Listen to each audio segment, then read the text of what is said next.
Buenas tardes a todos.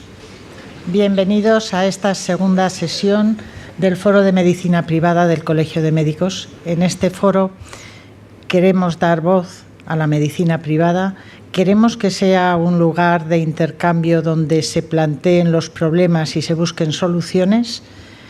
Yo simplemente quiero agradecer al doctor Vilches que haya tenido la amabilidad de venir hasta aquí para explicarnos un poco su visión, puesto que está especialmente dedicado a esa perspectiva que se plantea de la medicina privada en la sociedad del siglo XXI, que es muy distinta a la medicina que hemos vivido los años pasados y que creo que la medicina privada tendrá que pensar, y los profesionales de la medicina privada tendremos que decir cómo queremos que sea esa medicina, y tendremos que tener unos interlocutores con los cuales ellos y la Fundación IDIS han conseguido agrupar, y que sea un sitio de encuentro para que podamos compartir experiencias y crear una medicina mucho más al gusto de todos, donde sobre todo los profesionales tengan voz. No voy yo a decir nada más, os dejo con el director general de la Fundación IDIS, don Manuel Vilches, doctor Vilches, y con el doctor Néstor Herraiz, vocal de medicina privada de este colegio. Gracias por vuestra presencia y no quiero robaros más de tiempo porque en la vida actual a las 8 de la tarde uno tiene ya ganas de desconectar y volver en la medida de lo posible al refugio del hogar. Gracias a todos por vuestra presencia y los dejo a ellos para que iniciemos esta segunda conferencia del Foro de Medicina Privada. Comentaros una última cosa, que en el mes de noviembre se va a celebrar de nuevo el segundo congreso, que ya sabéis que se están realizando de manera bianual, el segundo congreso de medicina privada en Sevilla.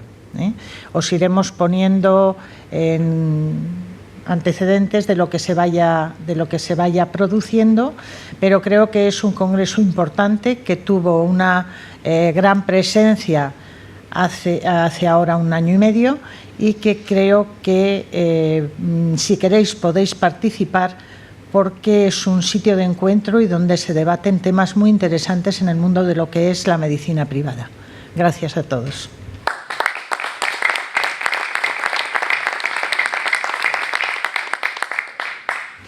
Simplemente, agradecer de nuevo yo también, agradecer a nuestro patrocinador del Foro de Medicina Privada, Mutual Médica, su colaboración, y sin más dilación dejamos paso a la presentación del director general de Fundación IDIS, don Manuel Vilches.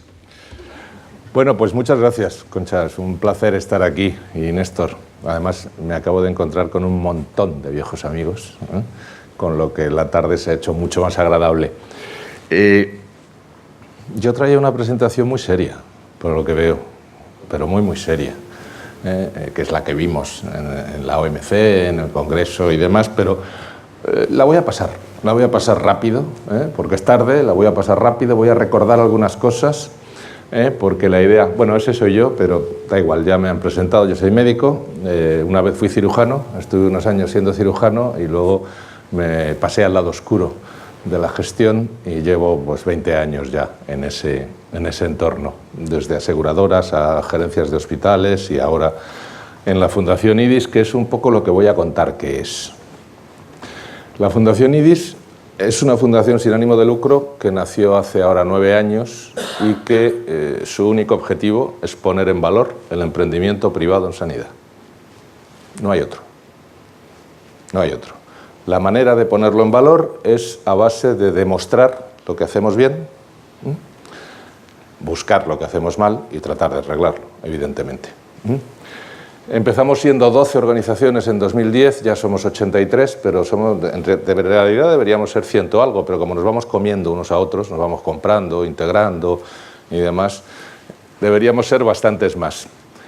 Ahí está la composición y bueno, pues en los patronos están todas las grandes aseguradoras, todos los grandes grupos hospitalarios.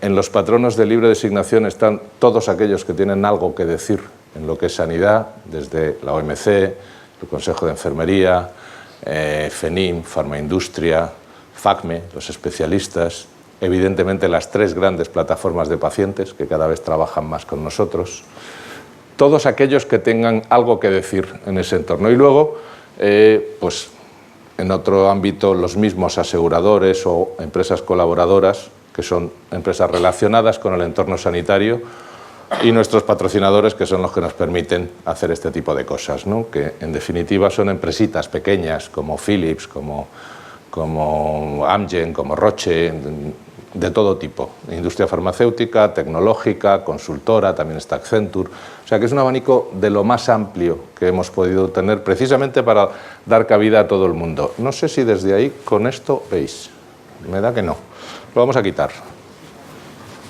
o lo ponemos aquí atrás, sí,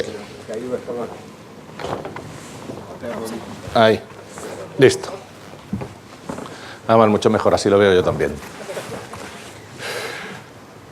Bueno, en este momento ahí debería haber unas cifras, pero ya sabéis que la compatibilidad Mac-Windows es como el matrimonio, solo de vez en cuando se llevan bien.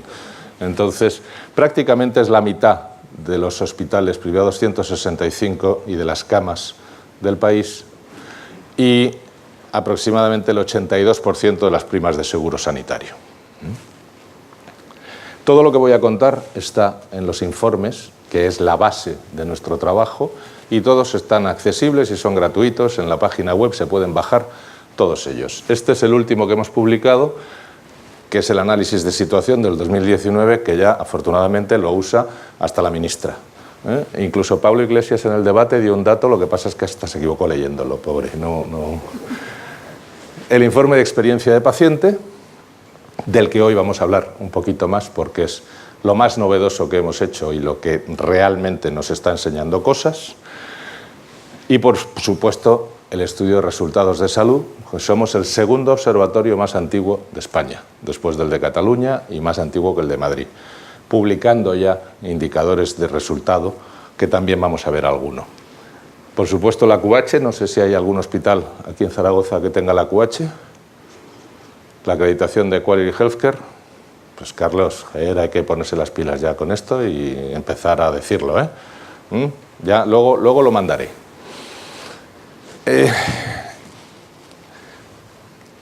La charla se llamaba el valor médico, ¿no? ¿Y el valor médico en qué consiste? ¿Todos los que estamos aquí somos médicos? Sí, ¿no? Supongo que sí, la inmensa mayoría. Algunos serán cirujanos, que es otro grado, pero vamos a... El entorno ha cambiado completamente. El entorno ha cambiado. O sea, nosotros venimos, yo terminé la carrera en el año 86 y era una medicina absolutamente reactiva. O sea, tú llegabas a tu consulta, llegaba el paciente, hacías tu MIR, tu residencia, y muchas veces bajábamos a operar y no sabíamos ni cómo se llamaba el paciente. Las cosas como son, hay que reconocerlo. A principios de este siglo ya empieza a hablarse de la eterna frasecita de poner al paciente en el centro, que no deja de ser eso, una frase, porque al final nadie lo pone en el centro. Nadie lo pone en el centro, pero al menos empieza ya a verse un poquito de medicina participativa. Y lo que nos viene es algo completamente diferente. O sea, ahora mismo en los hospitales de Madrid, por ejemplo, en los consejos de administración de los hospitales ya están los pacientes, las asociaciones de pacientes, con voto, ojo. O sea, que empiezan a opinar de verdad. Es una medicina colaborativa. Pero la de las 3 P's, 4 P's, ya van por 5 P's, no sé a cuántas P's vamos a llegar, ¿no? La medicina predictiva, preventiva, personalizada, que era la última que habíamos dicho tal, pero ya tiene que ser también participativa y además, como tiene connotaciones, entra a ser poblacional. Ya tenemos que pensar en que no es solo el paciente, sino todo lo que tiene alrededor y lo que le afecta. En nuestro caso, esto es lo que vimos en la OMC al respecto del profesionalismo. ¿Qué es el profesionalismo? En nuestro caso, en el de los médicos. Profesionalismo, nuestra relación con los pacientes siempre ha sido muy curiosa. Hemos sido bastante chamanes, ¿no? Ellos vienen se entregan y nosotros se supone que debemos saber y que debemos tener los conocimientos y la experiencia para resolver su problema. Y ellos lo que depositan es la confianza, absoluta confianza. La relación médico-paciente cada vez se ha ido complicando más. Se ha socializado la asistencia, con lo que tienes un montón de gente. Se ha globalizado, algunos tienes dificultades para entenderte con ellos. Se ha tecnificado de una manera absolutamente brutal, que nos genera un cambio también completo en el modelo de asistencia, y además no tenemos tiempo. Y además vamos corriendo permanentemente a ver a los pacientes, con lo que la cosa no va muy allá. Y encima nos exigen todo lo que viene ahí, ¿no? Tenemos que ser responsables en el coste-beneficio de las actuaciones que hacemos, tenemos que ser evaluadores y responsables de la calidad asistencial, eficaces, efectivos y eficientes. Tenemos que ser expertos en evidencia científica y además todo eso lo tenemos que adornar de algo que siempre hemos tenido, pero que quizás se ha ido perdiendo un poquito, ¿no? Que es lo de humanizarlo, la humanización. Que se hayan tenido que generar consejerías de humanización es que tenemos un problema. Si en las consejerías de sanidad ha tenido que hacerse una dirección general de humanización, es que tenemos un problema. Entonces a lo mejor conviene comentarlo. ¿Cuáles son los valores cardinales en los que nosotros trabajamos? ¿Cómo hemos trabajado siempre? Bueno, pues con excelencia. Siempre se ha dicho, no hay nadie que estudie más que un médico, porque te tienes que mantener permanentemente actualizado. Artículos, revistas, actualizaciones, congresos. Tienes que estar siempre a la última. Con humanismo, pues hombre, tratamos pacientes.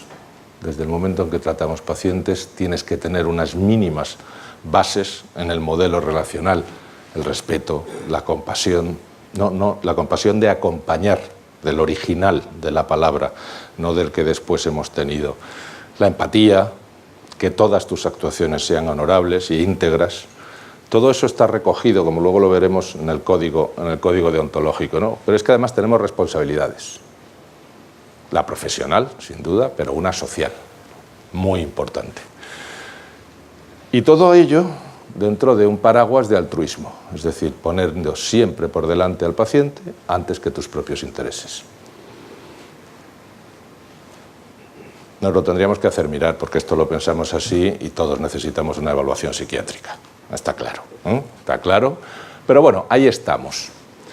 Todo esto se mete dentro del código de deontología que todos conocemos, y que son ese conjunto de normas que debe marcar todas las actuaciones en base a la ética de los médicos. Es una profesión bastante compleja, las cosas como son. Pero como estábamos hablando del valor médico en el marco institucional privado, mi pregunta ahora es, ¿aquí todos trabajan en el entorno privado? Podéis levantar la mano, no voy a preguntar, ¿Todos en el entorno privado, algunos en el público, algunos en los dos? Solo privado. Alguno trabajará en los dos, ¿no? ¿Alguien habrás trabajado en el público alguna vez? Sí, pero te acordarás, ¿no? Una cosa, ¿alguien cambia su forma de actuar dependiendo del modelo de financiación? Nadie, ¿verdad?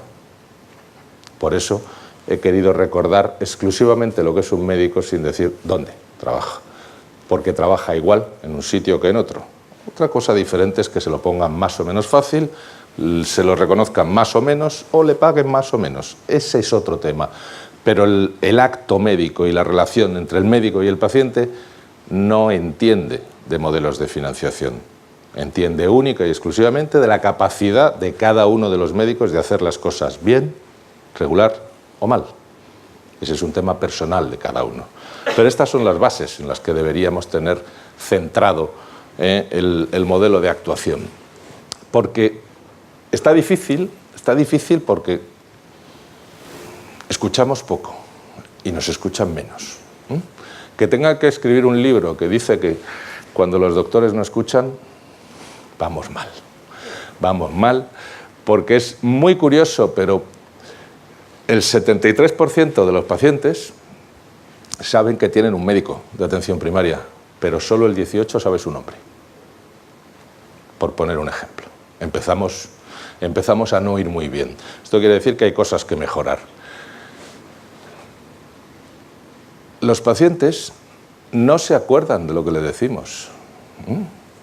Entre el 40 y el 80% de lo que le decimos en la consulta lo olvidan inmediatamente. Inmediatamente es inmediatamente. Se lo preguntan al salir de la consulta y ya no se acuerda. Todo esto lo han estudiado y han hecho las encuestas, han hecho las pruebas y es increíble. Han hecho un test y resulta que lo que le comunicamos verbalmente lo olvidan prácticamente todo. Sin embargo, vamos, solo se acuerdan del 14, del 16%. Sin embargo, si se lo pintas, si se lo dibujas, si le haces algo que sea visual, se acuerdan el 80%. Así que no sé cómo iréis de Bellas Artes, pero ya podéis ir aprendiendo, porque va a ser necesario para explicarlo. Nosotros lo comprobamos con los consentimientos informados en cirugía.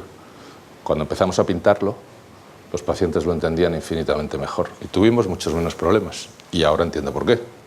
Sabíamos que funcionaba mejor, pero no teníamos la confirmación científica todavía, ¿no? Es curioso, pero en comunicación emocional fallamos muchísimo. Estos holandeses son la bomba porque lo miden todo. Lo miden todo. Entonces los tíos te dicen que el paciente, si tienes una comunicación empática, es decir, te pones en su papel, le ayudas, le tocas, y tal, recuerda muchísimo más y sale muchísimo más confortado, sobre todo cuando se dan malas noticias, ¿no? Lo han llegado a medir. Dicen que solo hace falta 38 segundos. Con 38 segundos más de consulta, simplemente empatizando con el paciente, cambia completamente la percepción del mismo sobre la consulta. Porque recordad esto, porque luego os voy a enseñar las cifras, os voy a enseñar lo que realmente opinan los pacientes en la experiencia. ¿Con qué se asocia un médico? Pues según los niños pequeños, no es una bata blanca, ni un estetoscopio, un ordenador. Un ordenador. El médico es ese señor que está detrás del ordenador. Otro de los temas que tenemos que conseguir, como dice Gómez Batiste, seguir teniendo la técnica como instrumento y no a la tecnificación como filosofía, ¿no? Porque nos va a llevar a tener algunos problemas de futuro. Y esto es lo de siempre, ¿no? De lo de reenfocar la relación médico-paciente. ¿Por qué? Pues porque no nos escuchamos. O sea, el paciente llega deseando contarnos su problema y nosotros estamos a otras 200 cosas, entre ellas el WhatsApp, el teléfono, la historia que no me abre, que no me sale el tratamiento que tenía, y al final no se habla con el paciente. Cuando nos decía Marañón que la mejor innovación que se había descubierto en los últimos años era la silla, para sentarse y hablar. Y eso es lo que hemos perdido. Independientemente de eso, esta es la foto de los problemas que tenemos y de cómo tenemos ahora mismo más o menos situado el tema. Pero estamos en un entorno de sanidad privada. Dentro de lo que es la Fundación IDIS, yo no puedo dejar pasar la oportunidad de poner algunos datos del entorno sanitario privado, exclusivamente privado. Aquí no vamos a hablar nada, ni de concertado, ni de nada, ni de concesiones, exclusivamente privado, es decir, asegurador y privado puro. Unos datos generales que voy a dar a nivel nacional y luego una pequeña foto a nivel de Aragón, ¿no? ¿Cuánto nos gastamos en sanidad en este país? Más de 100.000 millones de euros. Bueno, pues 28.800 son sanidad privada, a los que de financiación directa privada. Hay otros 7.500 que son los conciertos, que es financiación pública en provisión privada. En total, más de 3 puntos de PIB. No hay muchas empresas que generen 3 puntos de PIB en el país, ¿eh? No hay muchas. Tiene grandes diferencias por comunidades autónomas, que es el problema. Esos son los gastos per cápita por cada una de las comunidades autónomas. Aragón es el segundo que más gasta. Que más gasta. ¿Cuántos CESURes hay aquí, Concha? ¿Hay alguno? ¿Hay algún CESUR en el Servet? ¿Los centros de referencia y demás? No. Entonces no justifica mucho, porque además tiene un gasto privado alto. Porque si os fijáis, Madrid tiene un gasto público bajísimo, bajísimo, poco más de 1.200 euros, pero es que tiene un gasto privado altísimo, 750 euros. Todo esto son cápitas, tengan o no tengan póliza. Entonces es un gasto muy alto el que se da en sanidad privada. Aquí hay un gasto alto, pero curiosamente hay poca actividad, que eso quiere decir que igual no estáis tan maltratados aquí, los médicos en el entorno privado. No lo sé, estas son cifras globales, Luego habría que bajar a detalle. El sector crece permanentemente, lleva años creciendo a una media de casi el 4%, ya estamos por encima de los 10 millones. Aquí no contamos dentales ni cosas de estas, estos son seguros de asistencia sanitaria. A 31 de diciembre había 10.300.000 personas, ahora mismo ya os puedo decir que pasamos de los 10,5, porque sigue creciendo. El mercado sanitario privado sigue creciendo, sobre todo el asegurador, Lo que veis abajo en azul oscuro son las pólizas habituales, las pólizas de cuadro de asistencia sanitaria, que por cierto son casi exclusivas de España. No hay en casi ningún otro sitio del mundo. En casi el resto del mundo son pólizas de reembolso. Y aquí el gran grueso, 7.700.000, lo que son pólizas de cuadro, de reembolso hay 700.000, no hay más. El resto son los funcionarios, los casi 2 millones son los funcionarios, que es el único modelo sustitutivo que hay en este país. Este país tiene 2 sanidades, según el modelo de financiación, es un modelo mixto. La pública, que financiamos todos, absolutamente todos, no hay elección ni opción, porque sale directamente de nuestros impuestos, y la privada, que es un copago voluntario de 10 millones de personas. Bueno, los funcionarios no, porque son los que pueden elegir entre una y otra. Estos son los hospitales que hay 460 hospitales privados y 100 y pico menos públicos, eso sí, bastante más grandes. Como es lógico, hay pues unas 106.000 camas públicas y más de 50.000 camas privadas. ¿Y cuántos médicos? Que es lo que realmente nos interesa. Estamos en un colegio de médicos. Vamos a ver cuántos médicos. Todo esto son estimaciones, porque yo creo, y si no luego Concha nos lo aclaras tú, yo creo que ni los colegios de médicos sabéis cuántos trabajan en la privada o no. Ni siquiera vosotros. ¿Ni la administración? No, la administración ni lo intento. La administración se lo pedimos todos los años ya, porque es como mandar el crisma de Navidad. Oye, vuelve a pedírselo a ver si tenemos suerte algún año y nos toca la lotería, Nosotros hacemos las estimaciones en base a los datos del Ministerio de Sanidad, en base a la ESCRI y en base a los sistemas de información de atención primaria del Instituto Nacional de Estadística, los machaco buscando cómo poder sacar estas cifras, pero tienen la fiabilidad que tienen.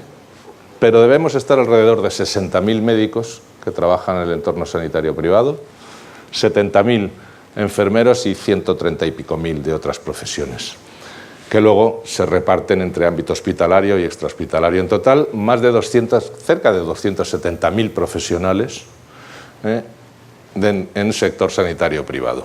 En Aragón, estando aquí, tenían que sacarlo. Nos salen cerca de 1.400 médicos. No sé si es mucho, poco. ¿Está bien? ¿Sí? Pues entonces no vamos tan desencaminados. Cerca de 1.800 enfermeros y otros 3.600 de otras profesiones. Como veis, hay una gran diferencia entre unos y otros. En Madrid hay 12.000 médicos, muchos más, 5.000 más que en Andalucía. O del resto a mucha distancia también, porque solo los 11.000 de Cataluña. A partir de ahí, y son las 3 comunidades más grandes, solo Madrid, Cataluña y Andalucía tienen 2/3 de las camas privadas del país. Son los que más número de hospitales tienen y también más actividad. Esta es más o menos la distribución también de Aragón entre hospitalario y extrahospitalario. 450 y cerca de 1.000 en el extrahospitalario, que supongo que estarán también por ahí. Pero estos son los números. ¿Y qué es lo que hacen estos médicos? ¿Qué es lo que hacen? Pues esto es lo que hacen a nivel nacional. El 25% de los ingresos o de las urgencias o el 31% de las cirugías. Insisto, aquí no hay contabilizada ni una sola cirugía hecha en un ámbito de concierto o en un ámbito de concesión. Es todo hecho en centros privados con aseguramiento o como paciente privado. 31% de la actividad quirúrgica del país, casi 1.600.000. No lo tengo aquí, pero en el informe podréis consultarlo. Si bajamos a nivel de especialidad, vemos que es cerca del 40% de la traumatología y entre el 34 y el 36% de cirugía general, de neurocirugía, de cirugía vascular. O sea, ese famoso mantra de cuando tengas algo grave vete a la pública, evidentemente dependerá del sitio geográfico, porque en todos lados hay buenos y malos en un sitio y en el otro, pero ha cambiado completamente.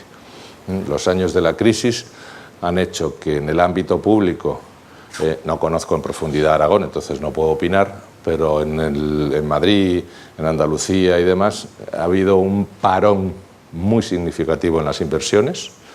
Se han paralizado completamente las inversiones. En los últimos 10 años toda la tecnología innovadora, y eso lo sabe bien Carlos y demás, ha entrado en entorno privado. El primer PTRM que entra en Madrid entra en entorno privado.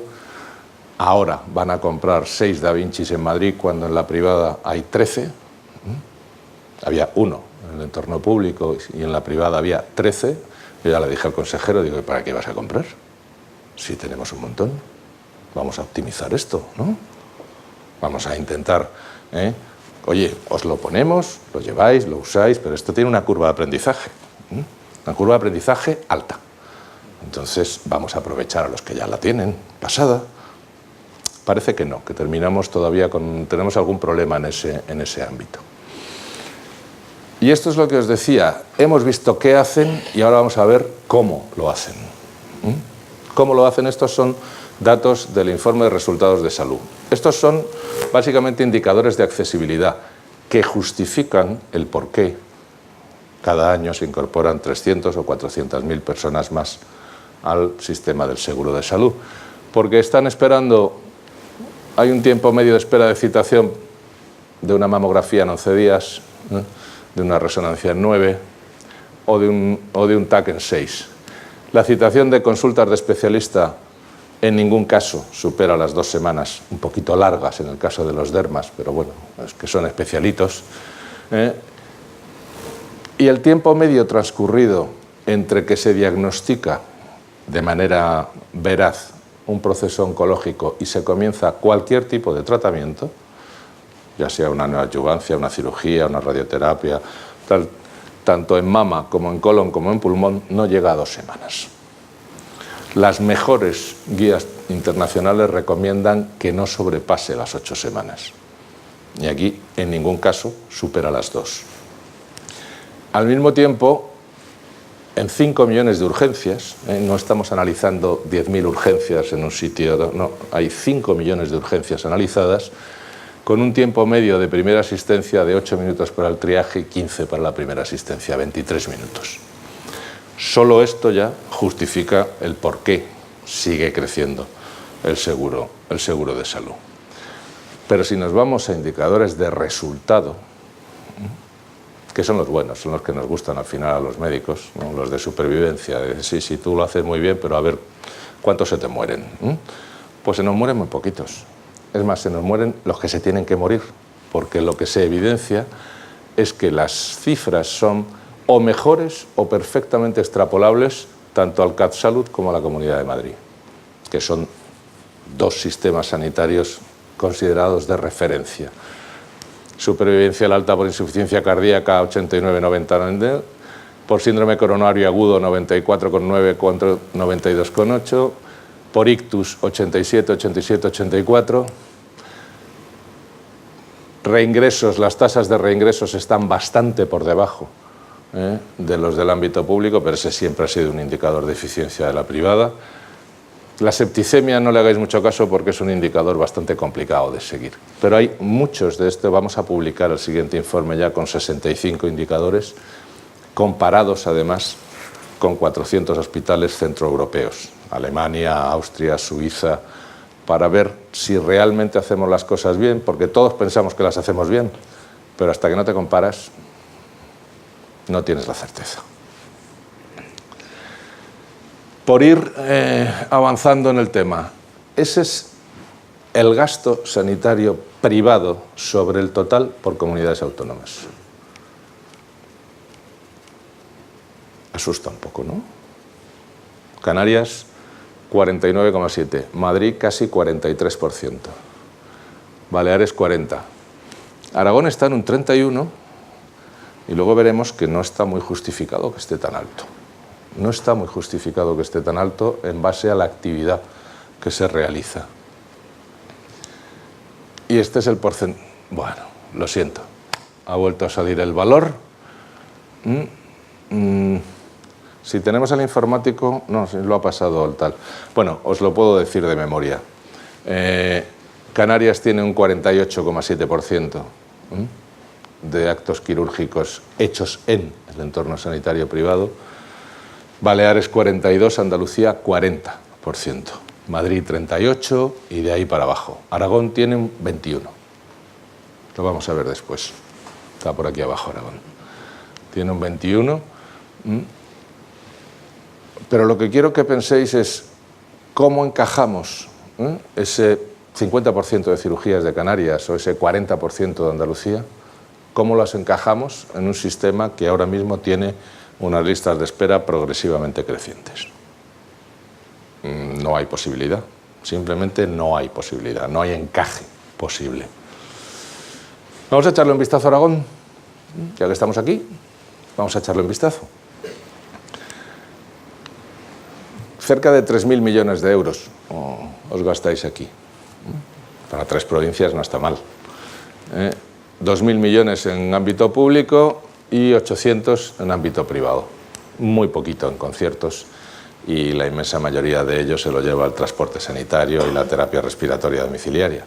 O sea, en conciertos de verdad no habrá más de 40 a 45 millones de euros.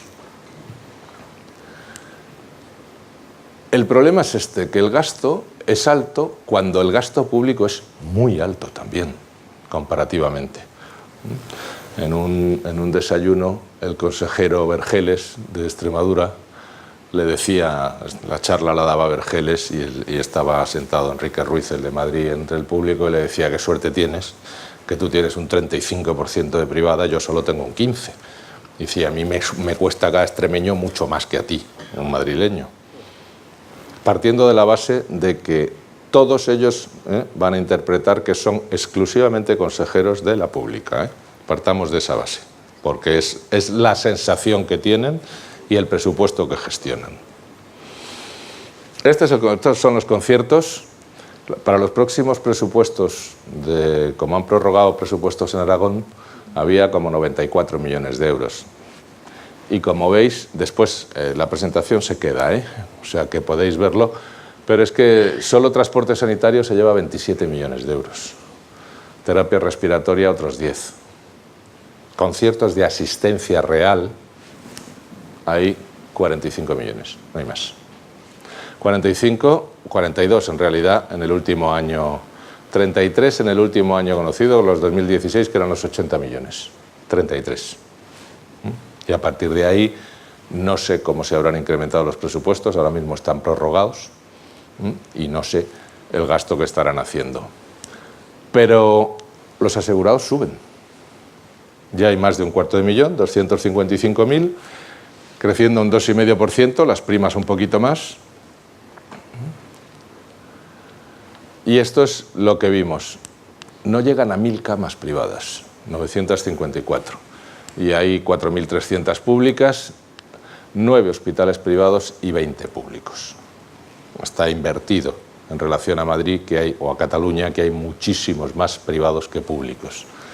La distribución de camas, seguro que les podéis hasta poner nombre. Hay 5 hospitales generales con 400 y pocas camas, 2 psiquiátricos grandes, o al menos esa es la clasificación que tienen en el Catálogo Nacional de Hospitales, y uno de geriatría o larga estancia. Y el equipamiento de alta tecnología, estas son cifras del Catálogo Nacional de Hospitales del año pasado. Sí ha habido actualización entre medias. Aquí no tenemos contada nada de lo de Amancio Ortega, para que no haya polémicas. Gracias a Dios, todavía hay gente que decide emplear su dinero en algo lógico y razonable para que luego le digan lo que le dicen, ¿no? Pero el único PET que había en la comunidad estaba en privada. Casi el 60% de las salas de hemodinámica o de las litotricias o de las resonancias magnéticas están en privada. Sin embargo, curiosamente, la actividad no se corresponde en absoluto, con el peso. Deberían hacer el 60% de la actividad, ¿no? Pues no es así. No es así. A nivel global, el 60% de las resonancias del país que están en el entorno privado, 57%, parecido a esto, en realidad solo hacen un 30 y tantos %. O sea que hay capacidad. Lo que no hay es voluntad. Hay capacidad de poder sacar adelante al menos las listas de espera diagnósticas, y lo que falta es voluntad política y valentía para poder hacerlo. Y esto es lo que os decía. Hay poco peso del sector sanitario privado en Aragón comparativamente al gasto generado. Solo un 23% de las cirugías, 33.000 de las 150.000, que no está mal, no está mal. Pero comparativamente al resto del país, para tener un 31% de gasto, que normalmente el porcentaje de cirugías va muy parejo al gasto privado. Y sin embargo, en Aragón nos encontramos esa dicotomía, ¿no? Hay solo un 15% de ingresos, es verdad que hay muy pocas camas, hay solo 900 y pico, hay muy pocas camas, un 20% de las urgencias y un 23%, eran 21%, pero es que en el último año, por ejemplo, a nivel nacional, ha pasado de un 29,2% a un 30,9%, casi 2 puntos en un año. Estas cifras son de hace 2 años ya, porque como sabéis el Ministerio ágil no es publicando, y todo lleva como mínimo 2 años de demora, y estamos hablando de cifras de hace más de 2 años. Y esto es lo que os digo, que nos está cambiando el cómo hacer las cosas, nos está cambiando el entorno. Porque al fin y al cabo, nosotros ¿con quién trabajamos? Con los pacientes, no tenemos otra. ¿Le hemos preguntado alguna vez a ellos? A ver, yo no, lo confieso, yo cuando estaba en la clínica ya sé yo lo que tengo que hacer. Pues no, las cosas no son así.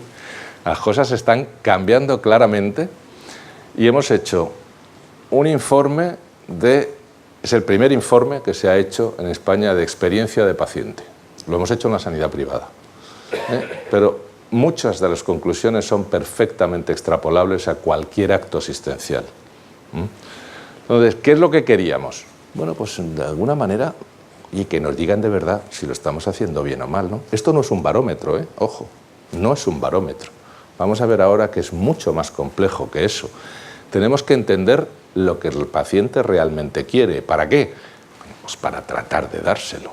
Porque si lo que queremos es que un señor que tiene un sistema que ya le cubre todo de manera gratuita, entre comillas, pero de manera gratuita, que no tiene que sacar nada todos los meses para pagarlo, que siga yendo a su médico privado. ¿Por qué? Porque le da lo que él espera. Y eso es lo que vamos a ver. Se hizo en todas las comunidades autónomas con una penetración similar a la del seguro de salud y hay más de 10.000 pacientes. No estamos hablando de 100, son 10.024 pacientes. O sea que es total y absolutamente significativo. Y les preguntamos sobre sus expectativas en sanidad, inicialmente. Pues esto es lo que nos contestaron. El 20% estaban muy satisfechos con la sanidad privada, un 64% satisfechos y un 16% cabreados. En la sanidad pública se invertía mucho. 1 de cada 2 estaba insatisfecho. El universo está dirigido a pacientes que tienen una póliza de seguro sanitaria, exclusivamente. No hacemos como en el barómetro del Ministerio de Sanidad, que le pregunta a todos si irían a la pública o a la privada, cuando solo un 13% tiene una póliza y puede ir a una urgencia privada. Entonces tiene un poco de truco ese barómetro. Le dijimos que elegirían en caso de tener que hacerse una prueba diagnóstica, una consulta, una urgencia, una hospitalización. El 91% en las pruebas elegirían ir a la privada. ¿Por qué? Rapidez. Lo hemos visto en la gráfica. Accesibilidad. Es uno de los factores que más influyen y lo vamos a ver. Aquí está. Agilidad y tiempo que me ahorro. De los 3 de cada 4 que eligen la sanidad privada, agilidad, está el médico que busco, funciona mejor, me tratan mejor. Curioso, ¿no? Empiezan a hablar de trato, no de que le curen. Si os dais cuenta, es que se da por hecho. O sea, nuestro sistema sanitario funciona bien. ¿Por qué? Porque yo lo que quiero es que me traten pronto y bien. Ese es el orden en el que te dicen pronto y bien. El bien es secundario porque lo dan por hecho.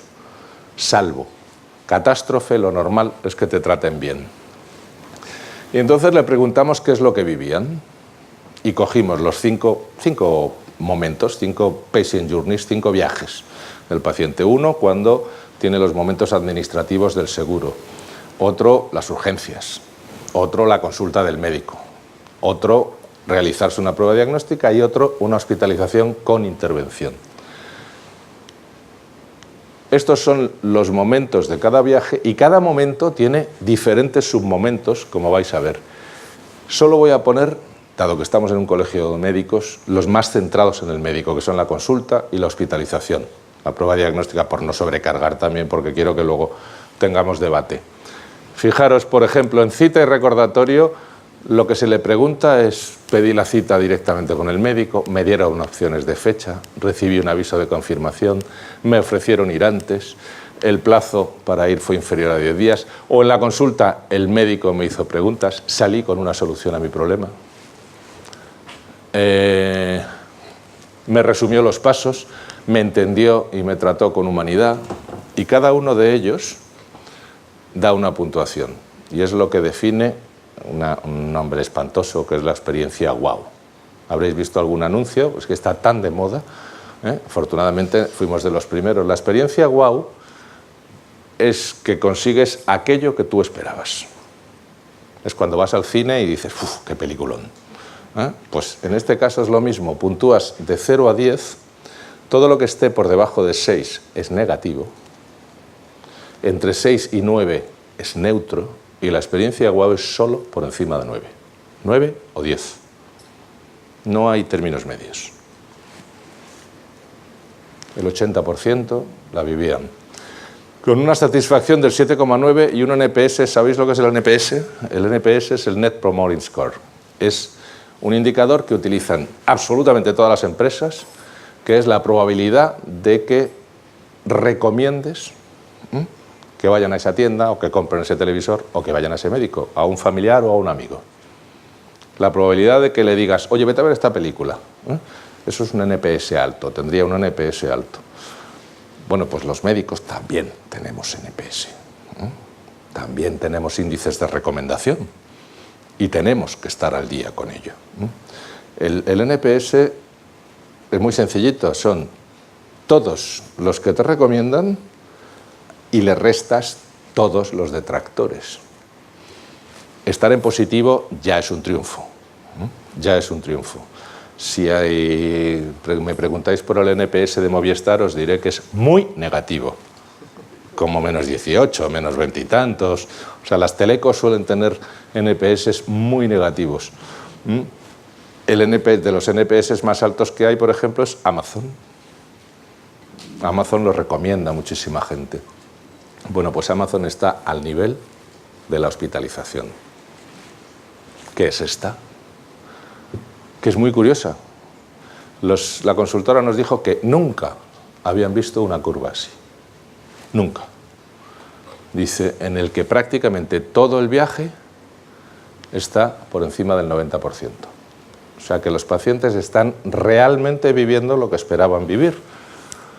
El médico tenía todo controlado, el tiempo fue el que le habían dicho a mi familia, me explicaron los próximos pasos, el médico titular realizó la primera visita, tardé poco en gestionar el resto de comodidades, tenía suficiente espacio en la habitación, me dieron información sobre los cuidados, el tiempo entre bajada al quirófano y la operación se cumplió, o sea, se evaluó todo el viaje desde que el paciente entró y fueron opinando. Y aquí tuvimos un desastre. ¿Sabéis lo que es? Ya lo he curado, está de alta, ¡hala!, a casa. Pues no, el paciente no quiere que te olvides de él, quiere tener la sensación de que sigues pendiente de él después del alta. Pero vamos, que nos pusieron una llamada muy seria al orden, porque fue lo único que estuvo por debajo de esa experiencia guau.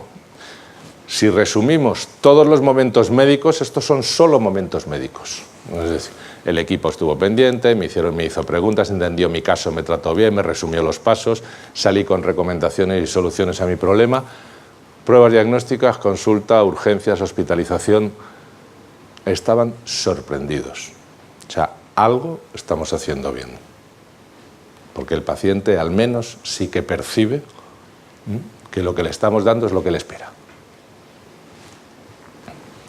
Esto es lo que os decía de la experiencia ideal en los diferentes sectores, y ahora mismo la sanidad privada está por encima de cualquier otro, alimentación, banca, moda, ocio y hogar, por encima de cualquier otro.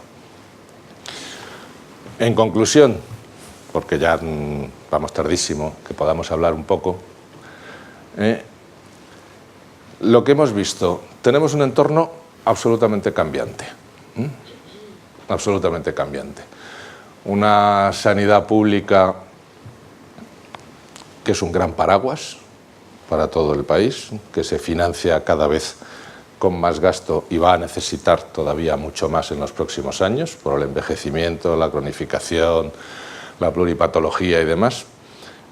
Y una sanidad privada que sigue creciendo, que es sorprendente que en un sistema universal como el nuestro haya ahora mismo un 23% de penetración de seguro médico. Incluso la Unión Europea ha emitido alguna consulta al respecto de ¿por qué?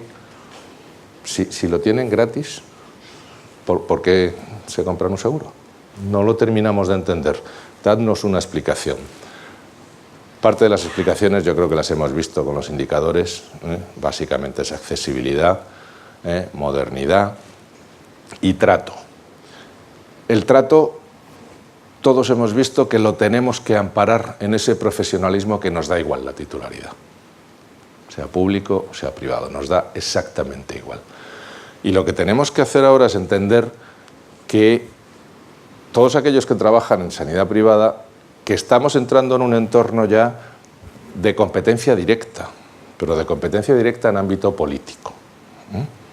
O sea, empezamos a dar un poquito de miedo, entre comillas, cuando en ningún caso hemos querido competir, al revés. La idea que hemos tenido es nosotros somos partidarios de que se mantenga y de que se mejore la sanidad pública, pero al mismo tiempo también que se dejen abiertas las opciones y no se machaque, como se ha intentado hacer a base de reducir conciertos y de poner problemas a la sanidad privada, porque la sanidad privada no es una competencia, es un complemento. Debemos complementar aquellos vacíos que tenga la sanidad pública y cambiar el modelo relacional, pero cada vez crece más y cada vez presenta mejores resultados y cada vez se está adecuando más a lo que el paciente espera. Es un modelo, digamos, un poco más moderno. Fundamentalmente, esto sé que no va a ser políticamente correcto, pero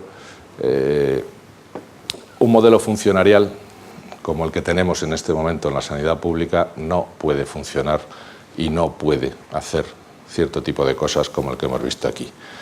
Cuando no se puede incentivar al bueno y desincentivar al malo, o cuando no se puede crecer o mejorar más que por escalafón y antigüedad, esos sistemas no terminan de funcionar. Y en medicina, mucho menos.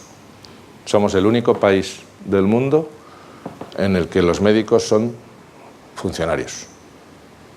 Bueno, no funcionarios, estatutarios, que es todavía mejor. El único, en el resto los han ido quitando. Incluso en Italia lo quitaron porque es muy difícil gestionar una empresa de ahora mismo 70.000 millones de euros en el último año, que es el gasto tal, en la que se generan desviaciones sobre presupuestos. Pues en el último año estaban presupuestados 61.000 millones y se gastaron 70.000. O sea, te desvías 9.000 millones, no hay empresa en el mundo que se pueda desviar así, y no rueden cabezas. Algunas comunidades lo hacen bastante bien, Navarra lo está haciendo muy bien, Canarias lo está haciendo muy bien, Madrid lo hizo pero le cuesta, Cataluña está completa, total y absolutamente desmadrada, con un 15%, con 1.500 millones de euros de desviación solo ella. O sea, no podemos mantener el sistema así. Y tarde o temprano tendremos que volvernos lógicos y empezar a trabajar de la mano. Y eso es lo que algunos políticos tienen cierto miedo. Pero ya el volumen lo justifica, la actividad lo justifica, la calidad de lo que se está haciendo lo justifica. Son el 31% de las cirugías del país y el 25% de los ingresos o de las estancias. Ya somos dos sistemas, que es lo que nunca quisimos ser. Nunca quisimos ser dos sistemas y ahora mismo ya hay dos sistemas. Bueno, pues lo que tenemos que trabajar es por intentar conseguir que de una u otra manera se imbriquen y trabajen juntos.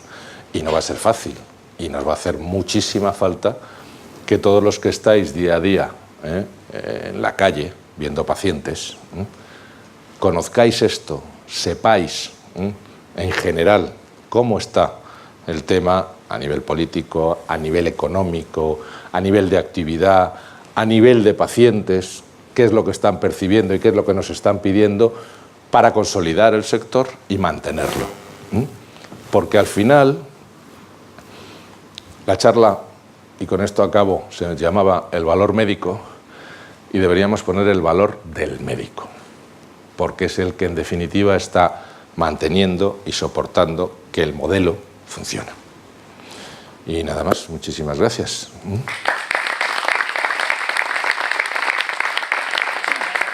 Bueno, la verdad es que a mí la charla me ha encantado. Es una evolución también de algunos conceptos que viste precisamente en el Congreso Nacional de noviembre de la Organización Médica Colegial sobre el profesionalismo, pero esto va muchísimo más allá. Yo creo que has repasado el valor del médico en todos los aspectos, efectivamente.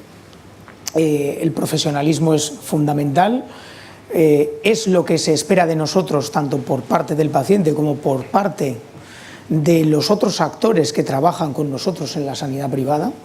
El modelo ya conocemos que de consultas únicas en este tipo de asistencia está terminando.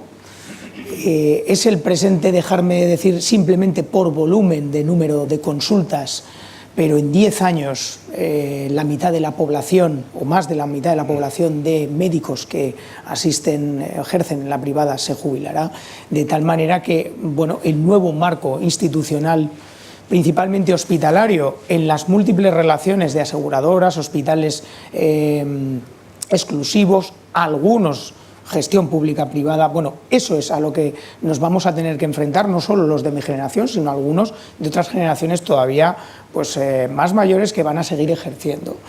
Y entonces lo que se nos va a pedir es lo que acaba de decir. El paciente va a seguir siendo el centro, tanto en un modelo de financiación como en el otro, y nosotros vamos a ser los que lo queramos y lo debamos curar. Nos va a exigir el mismo trato por el que nosotros vamos realmente a engancharlo y a ser capaces de tener esa buena experiencia, pero es que precisamente en la institución se nos va a pedir eso.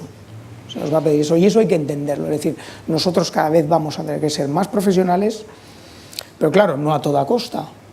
No sé si quieres decir algo al respecto precisamente. de eso, no a toda cosa. El mercado pondrá las cosas en su sitio. El mercado es el mejor juez que hay. Entonces, el problema que vamos a tener va a ser bastante grave. Yo hablaba el otro día con Serafín y vamos a tener un gravísimo problema de disponibilidad de profesionales. Vamos a tener que cambiar completamente el modelo asistencial. Algunos ya lo están cambiando, ya lo están intentando cambiar. Va a haber que sacar a los pacientes de los hospitales, tenerlos en casa, atenderlos a distancia, porque no vamos a tener suficientes profesionales para todo si seguimos haciéndolo así. Si seguimos haciéndolo en este modelo en el que el paciente viene a donde yo estoy y no yo me muevo a donde esté el paciente, sí me tengo que mover. Si no, ¿para qué? O sea, ¿tiene sentido tener que ir a una consulta de revisión? Ninguno. Está bien. Un SMS o un informe escrito, enviado, está todo bien, nos vemos en 6 meses. Por eso digo que los modelos y el mercado acabará poniendo las cosas en su sitio, porque ahora mismo vemos al paciente de revisión en nuestro entorno porque, hombre, se paga mal, pero es una consulta. Los modelos de fee for service, de pago por acto, tendrán que acabar desapareciendo, porque no son eficientes, no son óptimos. Generan normalmente un incremento de frecuentación que no se justifica en base asistencial. Entonces tendremos que inventar y pasar. En Estados Unidos ya lo está ocurriendo, algunos hospitales cobran por valor. ¿Cómo miden el valor? En lo sano que está el paciente. La Administración de Veteranos le paga mucho más al médico cuantas menos veces va su paciente a urgencias. ¿Por qué? Pues está más sano. Como está más sano, va menos a urgencias, gasta menos y gran parte de lo que se ahorran se revierte en incentivos al médico porque lo está tratando bien. Entonces todos ellos se comunican con... Y los veteranos en Estados Unidos son unos pacientes curiositos, ¿eh? Son todos exmilitares, son gente rara de verdad. Pero videoconferencia todos los días, ¿cómo estás? ¿Te has tomado la pastilla? ¿Has ido a tal? ¿Has andado hoy lo que tenías que andar? Los pacientes están muchísimo más sanos y no pasan por consulta. Kaiser Permanente está empezando a desarrollar modelos ya, también así. Y aquí tendremos que empezar a hacerlo. No nos queda otra. O sea, tenemos que dar el salto mental, todos, no solo las aseguradoras, nosotros también, y los hospitales. Tenemos que dar el salto de que la actuación tiene que moverse, el hospital tiene que hacerse líquido, tiene que fluir, tiene que estar en la casa del paciente, en el puesto de trabajo del paciente, en el fin de semana donde esté, que las actuaciones tienen que diversificarse tanto que el modelo de yo me siento aquí, usted se sienta ahí y me cuenta lo que le pasa, tiene los días contados, los años, digámoslo así, los años siendo más lógico, ¿no? Habrá que evolucionar y ya sabes lo de la escasez, ¿no? Cada vez que algo escasea sube el precio. Totalmente. Yo pienso que eso a nivel de los médicos es la manera donde nosotros podamos encontrar nuestro propio valor. Porque muchas veces, y eso vosotros que sois igualmente compañeros sabéis... No, te lo van a dar los pacientes. El futuro está en que, ¿sabéis lo que estaban pidiendo todos, no? Una especie de TripAdvisor donde se puntúen. Claro, donde a se los recomienden. Médicos, que te puntúen y que en base a eso, ya, hay varios hospitales en Estados Unidos que cobran por la experiencia del paciente. Si la experiencia del paciente está por encima de un determinado, ¿no?, cobran un plus. Entonces, tendremos que cambiar lo que decíamos de se paga todo por ahí y habrá que empezar a pagar por calidad, por experiencia. Efectivamente. Aquí hay algunos compañeros que, depende del entorno donde trabajen o quizá en algunos hospitales no lo hagan, pero bueno, en mi entorno sí que se trabaja con NPS y nosotros individualmente tenemos nuestras cifras de experiencia del paciente. Pero a lo que me refiero es que nosotros mismos, como médicos y como colectivo, debemos encontrar de nuevo el valor o ser conscientes realmente de lo que estamos haciendo dentro de todo el circuito. Es decir, nosotros no somos una pieza más, somos una pieza clave. Que podamos conseguir las condiciones que a nosotros nos gusten, bueno, habrá que ponerlas habrá que consensuarlas con todo lo demás. Y tenemos efectivamente que encontrar una nueva forma que también se puede llamar valor de hacer medicina, exacto, pues que son a través de los conceptos nuevos del hospital líquido, de la telemedicina, de aprovechar los datos a nivel de inteligencia artificial, incluso en las consultas de pocos facultativos. Lo que se nos viene encima no estamos preparados. ¿Qué ventaja, y la apunta Manuel, para que nosotros más o menos tengamos el sitio que debemos tener? Pues oferta y demanda. Oferta y demanda, nos tendremos que poner todos de acuerdo, pero esto es así. Y la competencia es muy dura, ¿eh?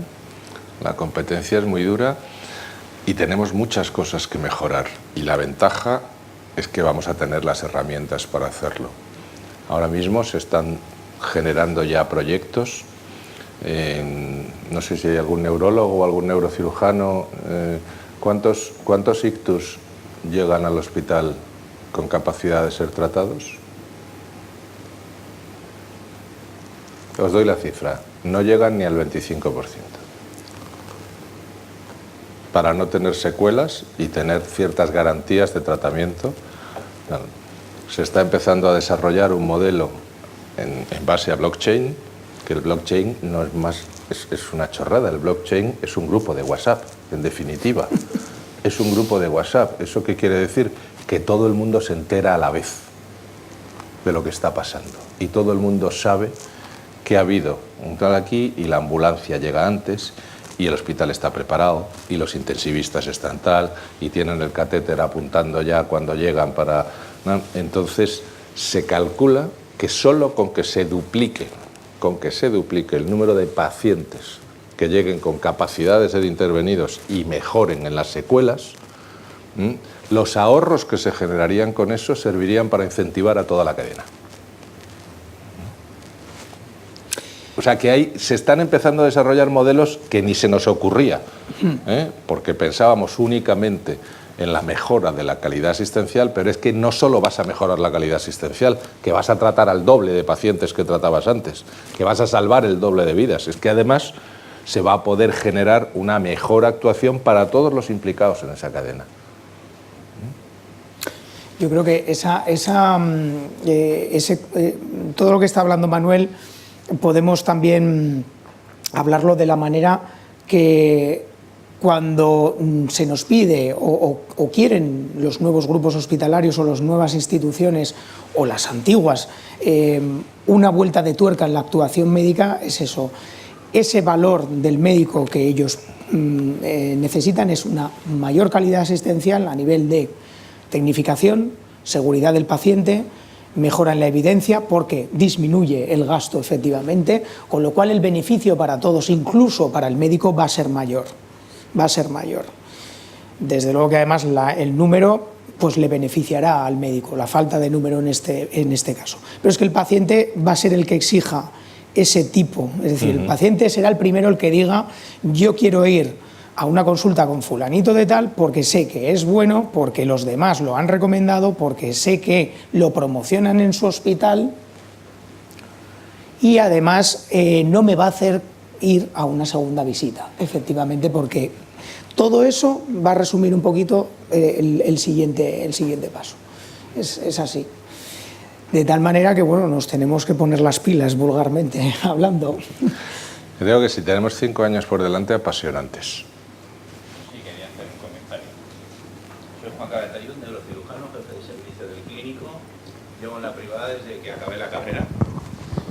He trabajado en hospitales privados, en hospitales públicos de gestión privada, mutuas de accidentes de trabajo, y ahora trabajo en un hospital público.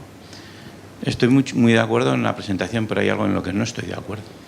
No es lo mismo la medicina privada en Aragón que en Madrid. Ni las compañías invierten lo mismo en sus hospitales ni en sus servicios que en Madrid, Barcelona, Andalucía o Valencia. Y menos en mi especialidad. Entonces, cuando hablamos de la sanidad privada, es evidente que nosotros competimos, los hospitales públicos, contra la privada, cosa que sí que es cierto, que el consejero es de todo, de la sanidad, no de la pública o de la privada. Pero ni los hospitales públicos tratan igual a sus centros, ni a sus comunidades, ni las compañías nos tratan igual en donde estemos desarrollando nuestra actividad. Con lo cual yo compito, evidentemente, con la sanidad privada de Madrid y con la sanidad privada de Cataluña, porque estoy en Aragón y estoy justo en medio. Y hasta hace poco con la sanidad de Pamplona, que dentro de poco será con la sanidad de Pamplona extrapolada a Madrid. Entonces, la economía es importante. ¿Pero qué le represento yo a una economía? Porque el paciente es mío. O yo trabajo para el paciente o para la compañía o para el hospital. ¿Qué respeto tiene el hospital y la compañía con el médico? Porque todo queda muy bonito en Madrid. Si yo hablo de mi amigo X en Madrid, tiene 2 escáneres intraoperatorios, 3 navegadores y yo tengo 0. 0 es 0. No es que no lo tenga, es que no lo tiene ningún hospital de Aragón. Ni perspectivas de que lo va a poner. Entonces la sanidad privada está muy bien, pero tiene una explicación. Porque detrás hay algo de lo que no hablamos nunca. ¿Por qué sale el médico joven a la privada? ¿Por altruismo o por dinero? Por dinero. ¿Por qué la gente se mantiene en la privada probablemente? Algunos por romanticismo de los viejos, pero por dinero.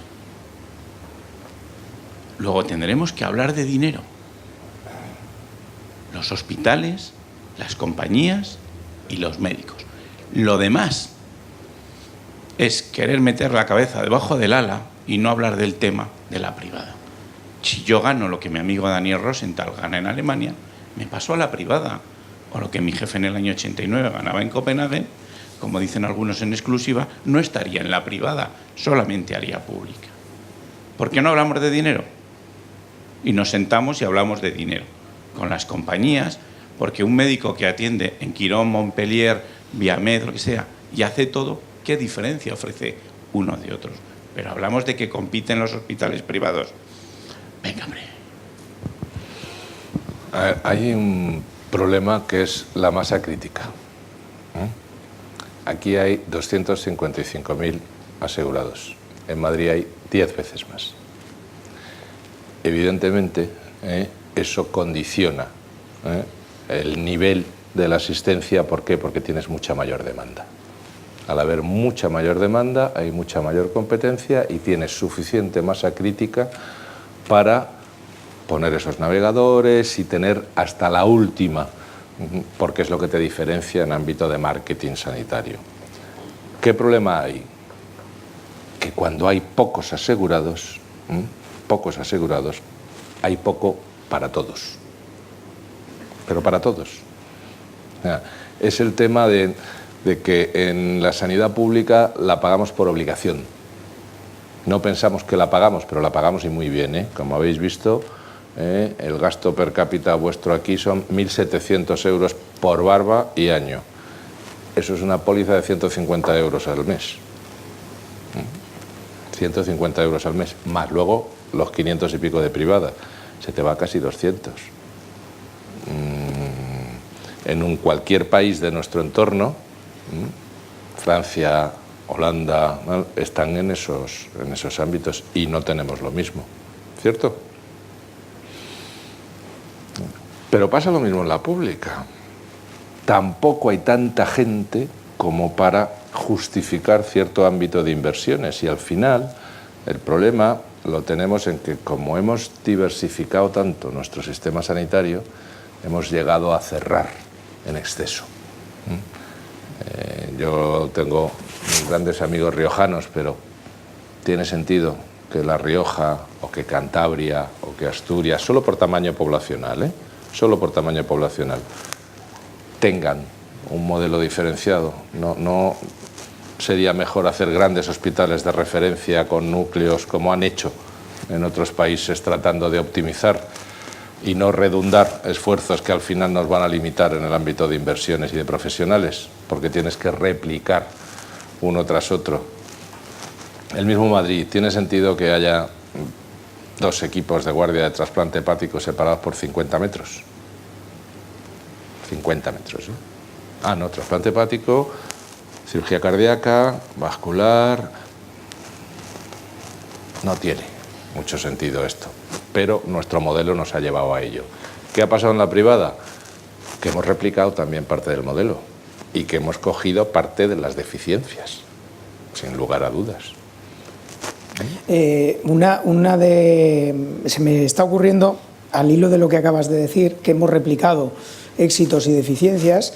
También tenemos una competencia que, como decía Vilches, va a ser mayor, y yo también apuntaba, pero la competencia la hacemos igual. Es decir, al igual que ofrecemos una misma medicina estatutaria en la sanidad pública al que la ejerce, pues también tenemos una competencia, se está haciendo una medicina privada casi a estos niveles para todos, café. Sí. Y también, ¿y sabéis por qué? Precisamente por lo que decías tú, porque está moderada por unos baremos iguales que nos suben, por una remuneración que no funciona, y lo mismo que la calidad asistencial y la experiencia del paciente y el trato disminuye en la sanidad pública y en privada aumenta porque se cobra un poquito más, poco, pero un poquito más, efectivamente, pues bueno, ese es el problema que tenemos. ¿Qué va a ocurrir? Bueno, pues que la alteración de número que juega a favor del médico también hace que podamos revertir esa situación. Se nos va a exigir por parte del paciente y de las instituciones en las que vamos a trabajar un valor mayor que ya hemos definido. Podemos beneficiarnos de unas mejoras económicas y de otras cosas, pero nos va a tocar competir contra nosotros mismos y actualizarnos muchísimo. Y eso es algo que tenemos que tener claro. Con esto me gustaría contar un poco un artículo en Redacción Médica de Muguerza, de Fundación IDIS, hablando de la libre elección del especialista, cosa que se tiene en sanidad pública en varias comunidades, no en todas, y que bueno, es una idiosincrasia efectivamente del modelo privado. Esto todavía va a ser mayor, porque precisamente estamos hablando de que se va a instar a esto desde las instituciones privadas. Puede ser un beneficio también del médico que se ponga las pilas y de que trabaje bien. Sobre todo porque tiene un aspecto parecido a lo que está pasando en Europa. En Europa es un sistema de reembolso económico dependiendo de tu valor. Francia lo tenemos muy fácil para compararnos, y así es. Tanto médicos de la pública o la privada tienen una especie de sistema de puntuación y además la mayoría de los que van a privada se les reembolsa. Bueno, pues esa idea a mí no se me ha ocurrido, se les ha ocurrido a unos cuantos médicos de medicina privada y bueno, puede ser una buena solución para dignificar la profesión. Pero claro, tenemos que conocerla, tenemos que ser conscientes de ella y tenemos que trabajar entre todos nosotros para que eso salga. Y plantear escenarios de futuro. O sea, lo que comentabas tú antes, en Madrid hay muchos jefes de servicio que han dejado la pública. ¿Pero por qué? Porque hay suficiente volumen en la privada. Si no hay suficiente volumen, no lo van a dejar, ¿no? Y ahora, la ventaja que tienen antes no se dejaba porque decías, bueno, es que no hay investigación, no tengo residentes, no tengo tal, no hay docencia, ¿no? Ahora tienes hospitales privados docentes, hospitales privados con residentes. El segundo centro con mayor número de tratamientos oncológicos y de investigación en células diana de España es privado. El segundo en volumen, cogiendo todo. O sea que ha cambiado mucho, pero tienes toda la razón en la que hay unas grandes diferencias geográficas. Grandes diferencias geográficas. No tiene nada que ver la sanidad privada que se hace en Madrid con la que se hace en Aragón o con la que se hace en Extremadura, o la que se hace, no tiene nada que ver, y es cierto. Pero es que si no hay pacientes para justificar las inversiones, para eso ya tenemos, con perdón y sin perdón, la sanidad pública, que es la que tiene que dar el servicio, digamos, obligatorio. El resto es necesario que pongan algo más de su parte todos. El cambio de modelo va a costar mucho. Y lo vamos a tener que centrar todos en la aportación de valor, porque si no, no nos olvidemos que tenemos el país del mundo con las pólizas de seguro más baratas. Es que cuesta más el Canal Plus que una póliza de seguro sanitario. Que se pagan, tenemos una prima media de 50 y tantos euros, si no me equivoco. Es ridículo. Es que es ridículo. De prima media. ¿Con eso qué se puede pagar? Con perdón. Poco, ¿no? Entonces lo que hacemos es repartir miseria.